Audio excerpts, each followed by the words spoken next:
the recent popular protests in Egypt will definitely have a short-term economic cost.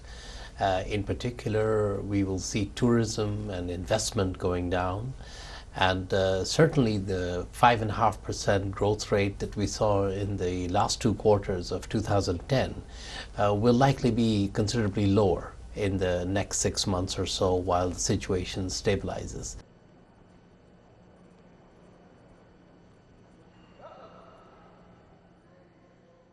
What we're seeing in a number of countries in the region is some of the same pressures, the pressures that come from rising food and fuel prices, the pressures that come from high levels of unemployment, particularly amongst young people.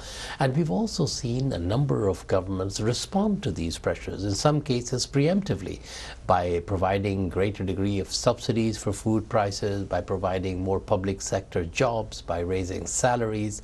And I think all of these are measures that in the first instance will help to alleviate the impact of the current global trends on populations throughout the region.